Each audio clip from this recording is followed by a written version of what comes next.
Pagi kak, lagi apa kak? Pagi James, mau nonton nih? Oh, nonton Euro Cup yuk. James pun duduk di sebelah kakaknya untuk menonton. Wah, kok bisa ya remote ini menghidupkan TV kita ya kak? Remote menggunakan LED inframerah yang berfungsi sebagai pengirim pola sinar inframerah.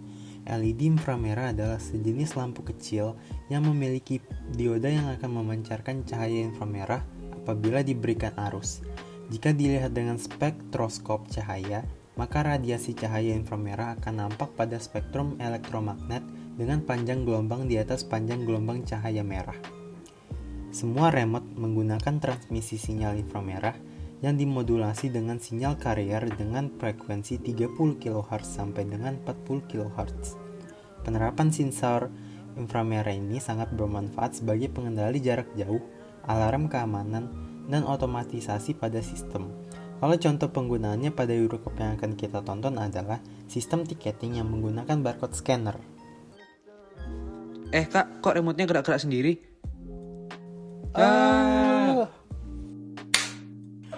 Kak, kita di mana? James, kita ada di Stadion Euro Cup. Astaga, ayo kita jalan-jalan. Wah, Hello there, come and stop by our shop. We have plenty high quality merchandise. wow.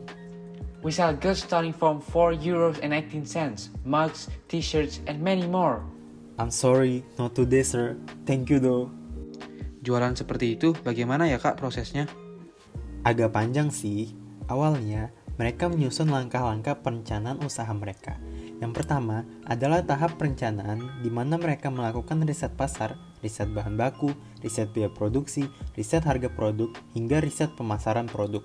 Dari hasil riset, mereka mendesain produk kerajinan sesuai keinginan pasar setempat. Contohnya, ini di Euro Cup, maka membuat merch Euro Cup. Kemudian, mereka menggambar produk desainnya dari berbagai sisi. Masuk ke tahap pelaksanaan. Mereka membuat beberapa prototipe produk yang mereka akan buat dalam skala kecil.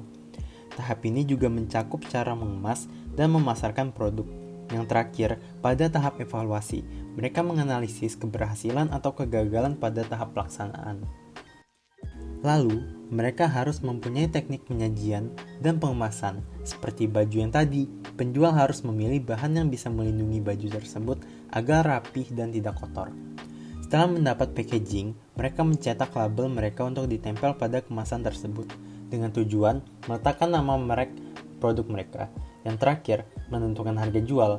Untuk menentukan harga jual produknya, penjual harus membagi biaya produksi dengan jumlah produk yang dihasilkan, lalu menambahkan besaran laba yang mereka inginkan. Biaya produksi adalah biaya yang dikeluarkan untuk bahan baku, tenaga kerja, dan biaya lain yang biasa disebut overhead. Selesai deh. Oh gitu ya kak. James kira cepat, ternyata lama ya prosesnya.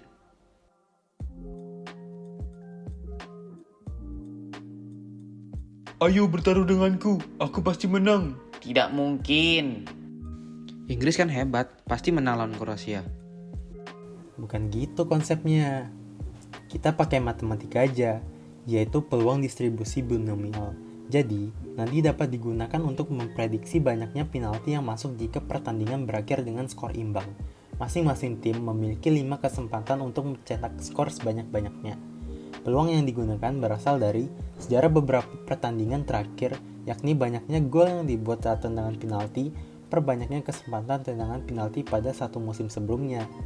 Peluang dapat dicari dengan menggunakan rumus P X sama dengan X sama dengan 5CX kali P pangkat X kali 1 dikurang P pangkat 5 kurang X.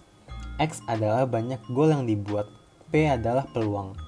Misalkan peluang tim Kroasia membuat skor pada pertandingan penalti adalah 0,75, maka kemungkinan tim Kroasia memasukkan seluruh tendangan penalti adalah P X sama dengan 5 sama dengan 5C5 kali 0,75 pangkat 5 dikali dalam kurung 1 kurang 0,75 pangkat 0 sama dengan 1 kali 0,237 kali 1 sama dengan 0,237. Oh, James dan kakaknya pun melanjutkan jalan-jalannya. Wah, Keren banget. Kakak mau foto ah. Untung baterai HP masih penuh. Emang cara kerja baterai di handphone kakak itu bagaimana ya kak? Jenis baterai tanam ponsel yang di handphone kakak adalah jenis baterai Li-ion atau lithium ion dan LiPo atau lithium ion poly. Baterai lithium ion terdiri atas anoda, separator atau pemisah, elektrolit, dan katoda. Cara kerjanya seperti ini.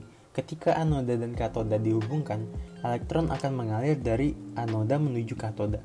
Bersamaan dengan itu, arus listrik mengalir dengan arah sebaliknya. Pada bagian dalam baterai, terjadi proses pelepasan ion lithium pada anoda, untuk kemudian ion tersebut berpindah menuju katoda melalui larutan elektrolit. Lithium memiliki nilai potensial standar paling negatif min 3,0 V, paling ringan, berat atom 6,94 G, sehingga bila digunakan sebagai anoda dapat menghasilkan energi yang tinggi. Begitu James. Mikir apa lagi kamu James? Gini kak, James baru kepikiran. Negara Kroasia ini negara apa ya kak? James baru dengar. Kroasia adalah salah satu negara yang berada di benua Eropa. Kroasia juga salah satu negara yang lahir dari perpecahan Yugoslavia, yang dahulunya merupakan salah satu republik dari negara Yugoslavia. Nah, Yugoslavia ini mengalami disintegrasi bangsa. Disintegrasi bangsa adalah suatu keadaan ketika suatu bangsa atau negara mengalami perpecahan.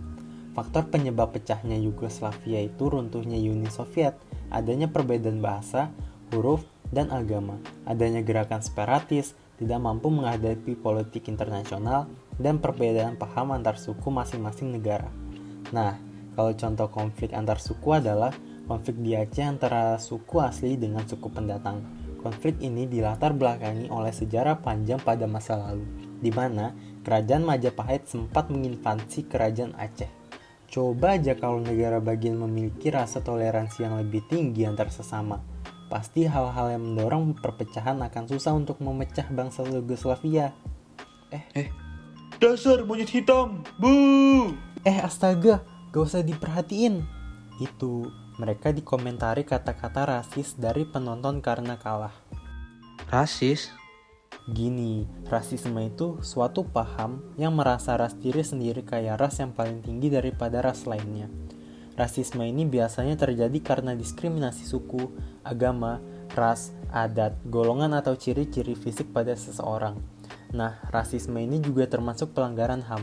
Hak asasi manusia adalah sebuah konsep hukum dan normatif yang menyatakan bahwa manusia memiliki hak yang melekat pada dirinya karena ia adalah seseorang manusia. Nah, pemainnya itu termasuk tidak dihargai HAM-nya karena dapat komen rasis. Gitu James. Kasian ya kak, padahal mereka keren. James ingin jadi seperti mereka. Iya James. Oh, James ingin jadi pemain sepak bola nih. Iya kak, tapi James gak tahu caranya bagaimana. James dengar agak ribet ya kak. Iya sih James, tapi pertama kamu coba analisis SWOT kamu dulu. Analisis SWOT itu apa ya kak? Apa James harus siap-siap dari sekarang? Sambil jalan yuk. Jadi gini, pertama James coba menganalisis SWOT, yaitu kekuatan, kelemahan, peluang, dan ancaman James. Misalnya, kan James punya fisik yang kuat, lalu pantang menyerah untuk mencapai goal James. Itu termasuk kekuatan. Nah, kalau kelemahan, James bisa seperti James gampang bosan dengan satu hal, dan lain-lain. Untuk peluang, James misalnya seperti di sekolah. James mengikuti ekstrakurikuler sepak bola, dan James juga sering ikut lomba, maka peluang James jadi pemain sepak bola tinggi. Yang terakhir adalah ancaman. Seperti James dulu pernah patah tulang, lalu kaki James sekarang tidak sekuat dulu. Nah, setelah James menganalisis SWOT, James harus merancang tujuannya itu. Seperti ini, sering latihan agar kemampuan bermain bola meningkat, lalu rutin berlatih fisik setiap hari. James juga harus istirahat yang cukup, dan harus mempunyai pola makan yang baik. Terakhir, yang paling penting, kerja keras. Tidak boleh menyerah. Setelah ini, James juga harus punya perencana untuk menghidupkan masa depan James itu. Jadi, misalnya James akan ikut sekolah khusus olahraga, lalu rajin ikut lomba sepak bola, dan James harus lakukan hal-hal yang nantinya akan membuat James bisa menjadi pemain sepak bola. Gimana menurutmu James? Nanti kakak bisa bantu merancang masa depan James. James pikir dulu kak. Makasih ya kak udah jelasin ke James. Kak, kita nggak pulang ya? Udah mau gelap nih. Oh iya, tenang saja, kakak bawa remote-nya, nanti kita tinggal pencet. James dan kakaknya pun jalan-jalan sebentar agar mereka puas di sana. Lalu mereka akan pulang. Gimana perasaanmu James hari ini? Seru ya? Senang sekali kak. James belajar banyak sekali di sini. Baguslah, ayo kita pulang ya.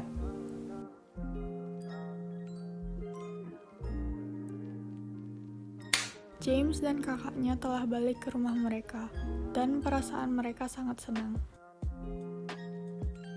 Wah, TV kita keren sekali ya kak.